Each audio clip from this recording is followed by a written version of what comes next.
त्याच्या बापाला पण केंद्राची सुरक्षा आहे ना, त्याचे पिताश्री संजय राऊत यांना निलेश राणेंनी केलेल्या टीकेचा संदर्भ देत प्रश्न विचारण्यात आला असता त्यांनी थेट नारायण राणेंनाही सुरक्षा देण्याची गरज नसल्याचं रोखठोक मत नोंदवत संताप व्यक्त केला आहे. त्याच्या बापाला पण केंद्राची सुरक्षा आहे, ती पण काढून घ्या, त्यांनी कुठे कळ काढली आहे, असा टोला संजय राऊत यांनी निलेश राणे संदर्भातील प्रश्न ऐकल्यावर लगावला आहे.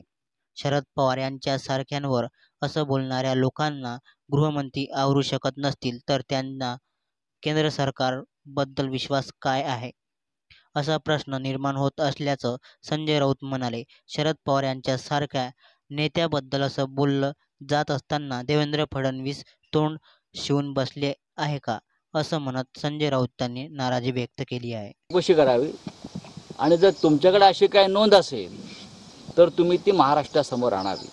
हे मुख्यमंत्री एक नंबरचे खोटारडे आहेत, एक नाही एक नंबरचे, बरं का, एक नंबरचे खोटारडे आहेत. गृहमंत्री त्याहून खोटारडे आहेत.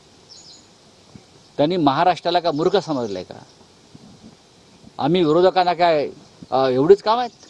महाराष्ट्रामध्ये ठिकठिकाणी अत्याचार सुरू आहेत. काल पुण्यामध्ये झाले, अकोल्यात झाले.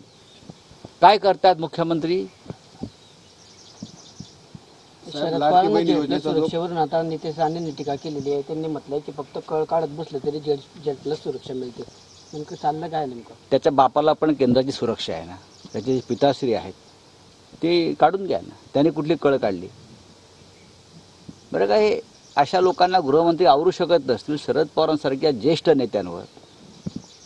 हां, याचा अर्थ असा आहे की केंद्र सरकारवर तुमचा विश्वास नाही, मोदींच्या सरकारवर, अमित शहांवर, गृहमंत्र्यांवर. तुम्ही तसं पत्र लिहा मग की तुम्हाला काही कळत नाही. त्याच्यामुळे महाराष्ट्र ज्यांना सुरक्षा दिली आहे केंद्राने ती काढून घ्या. त्याने पत्र लिहावं आहे आणि अमित शहाना पत्र लिहावं की तुम्हाला काय कळत नाही, तुम्ही मूर्खात, तुम्ही कोणाला सुरक्षा देत आहे.